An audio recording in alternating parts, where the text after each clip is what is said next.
Here's why the Injustice game series that was developed by NetherRealm Studios has captivated players with its unique blend of iconic DC superheroes, compelling narrative, and intense fighting gameplay.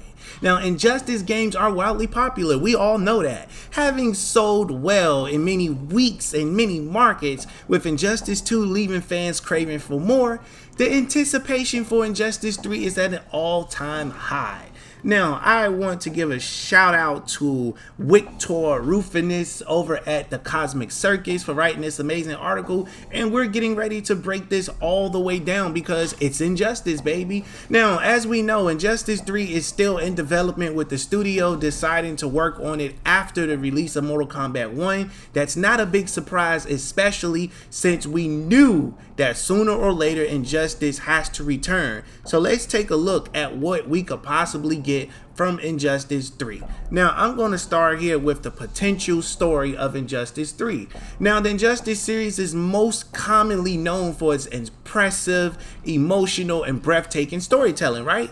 But in previous games, we've learned what would have to happen on one Earth if Superman had killed the Joker, because the Joker had murdered Lois Lane. The first game explored the history of Superman's regime and how heroes from another Earth helped it to stop it. Now, Superman has been stopped and imprisoned, where energy from the red sun keeps him from regaining his powers. The heroes and villains who served him were either paroled, freed, provided they did not use their powers, or they were imprisoned because of this. Public opinion about heroes in the Justice League is not very good in that timeline. Just giving you guys a backstory for those of you that are new to the channel. So now we get around to Injustice 2. Because of Brainiac's attack on Earth, all heroes and villains have to team up in order to stop him, no matter what. Their differences make it harder to work together. Now, after killing Brainiac, Superman decides to take his place, but Batman and his team stop him and send him to the Phantom Zone. The last thing he said was that he'll be back one day, and I believe he's telling the truth. Now, we make it to Injustice 3. Now, Injustice 3 could explore the rebuilding of the Justice League with people who Batman trusts. I mean, we could see Mr. Terrific debuting in the franchise, recruiting heroes and past villains, anti-heroes from this or, other Earths, or even introducing new ones. Now, with the arrival of new threats such as multiversal war or Darkseid, they will need all the help they can get. Now, I believe that Injustice 3 may look like Mortal Kombat 11 when it comes to storytelling. I think they will decide to make it a bigger game with multiple characters and give us an important story from this world. But I expect that the story will be as amazing as it always is in recent Injustice and in the Mortal Kombat games. So real quick, I just want to go ahead and throw my 2 cents in this real quick and to let you guys know that I'm not feeling the graphics of Injustice 2. I'm not feeling the graphics of Injustice 2 or Injustice 1.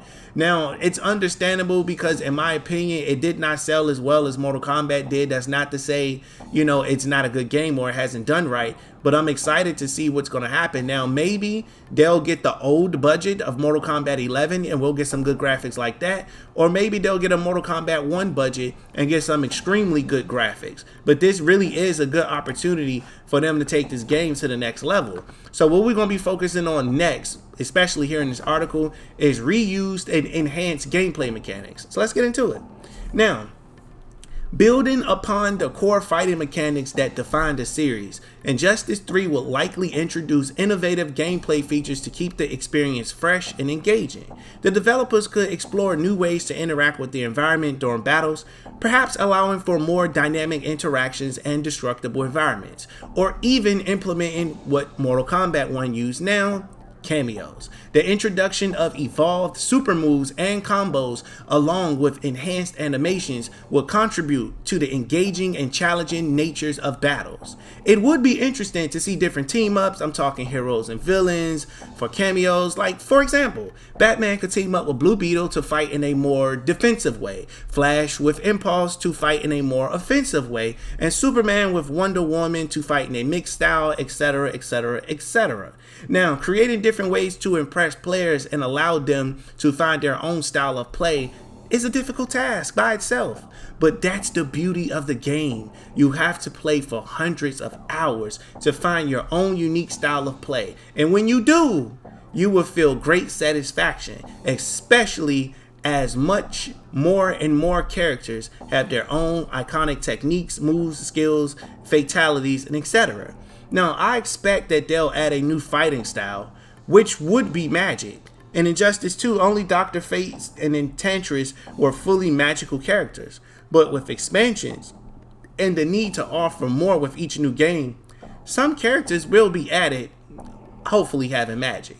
Now, expanded roster of heroes and villains plus customization and progression. Now, one of the most recognizable elements of Injustice series is a diverse roster of DC characters, including beloved heroes and infamous villains. Injustice 3 would undoubtedly continue this tradition by introducing even more characters, some of whom haven't appeared in previous games. The roster can include characters from previous games, new characters from the Injustice Earth, and also characters from across the multiverse. Some of these characters are John Constantine, for example, Anti-Monitor, Deathstroke, Red Tornado, Ray Al Ghul, voiced by Bryan Cranston. That would be super dope. And even some Mortal Kombat characters. The whole new roster would indicate that there are indeed a lot of playable characters, but also there's a more significant focus on giving players what they want, at least within reason.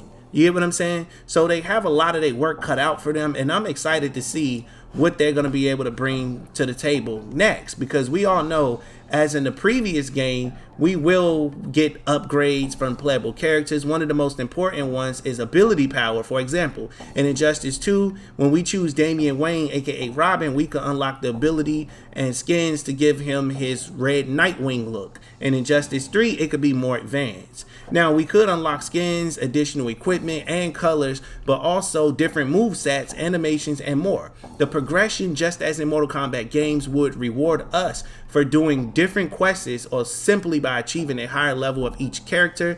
Players will be able to unlock and upgrade various abilities, skins, and gadgets, allowing them to customize their character's playstyle. Now, expect next-gen visuals and immersive visuals in Injustice 3.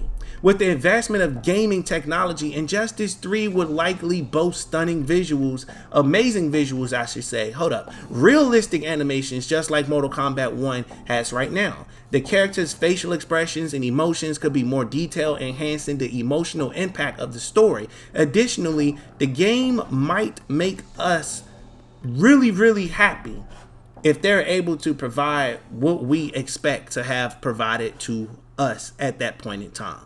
So I just kind of wanted to point these things out to you and bring all of that to your attention as to what can make a really good Injustice game.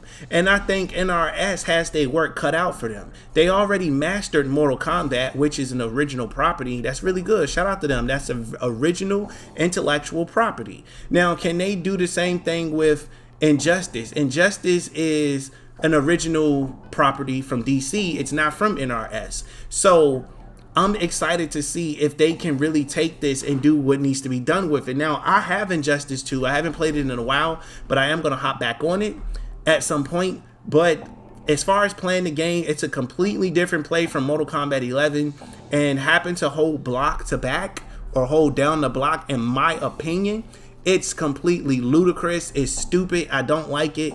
I'm so used to Mortal Kombat to the point where I would love to hold R2 to block or top trigger to block instead of holding down or holding back. It just feels extremely weird to play that way. So hopefully they, in Injustice 3, introduce, custom controller mode where you can kind of change the buttons up. I'm not sure if they have that in Injustice 2 because I have not checked yet, but it would be nice if they did have something like that.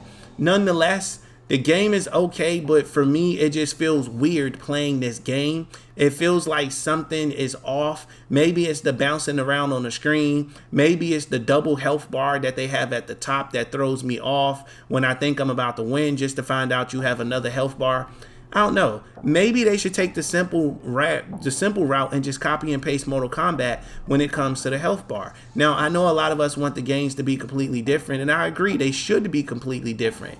But from a fighting game fan, it's just too different in my opinion, if that makes sense. When I'm playing Tekken or Street Fighter, I know you lost when you have no more health in your bar. So for me to beat you all the way down and the second round starts with your red health bar, that's just kind of throws me off a little bit, you know? And again, I just have to wait and see what they do with Injustice 3. Hopefully they do a reboot and we can get some even better characters, because they got a lot to work with. They actually got access to all types of characters, which is super dope. So I'm excited to see what they're going to do with everything. But anyway, guys, if you haven't done so already, make sure you subscribe to the channel and smash that like button, because it tells YouTube you enjoy my videos and it helps the channel grow and helps me move up the algorithm.